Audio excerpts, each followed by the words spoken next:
सो बात हम करब ना रात रउआ जल्दी से टिकट कटाली।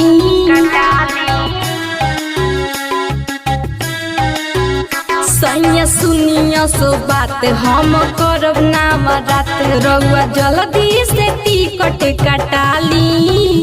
सैया गइल देखी दशहरा रउआ जल्दी से घर चली आई।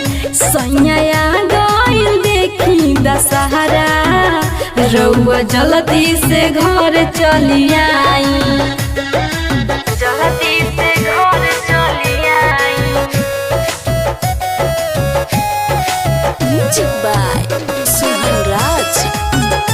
रउआ जल्दी से घर चली आई। पूजा के सामान के करा से मंगाइब अम्मा जी बूढ़ बानी कैसे अढ़ाइब।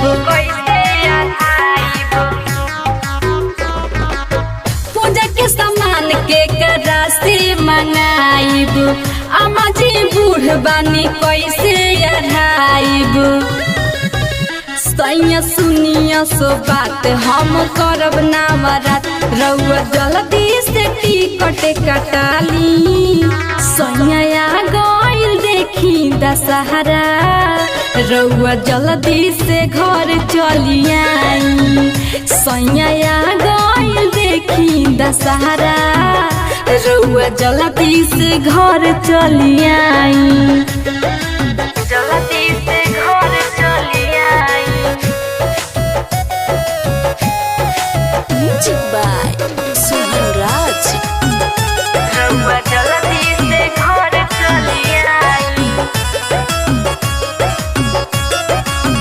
अर्जुन देहाती पिया मानी मोर बात हो गाड़ी धोली आजू के रात हो।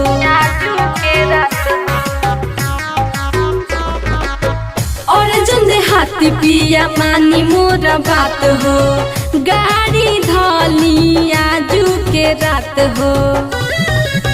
सैया सुनिया सो बात हम करब ना रात रउआ जल्दी से टिकट कटाली। सैया गइल देखी दशहरा रउआ जल्दी से घर चली आई। सैया गइल देखी दशहरा रउआ जल्दी से घर चली आई।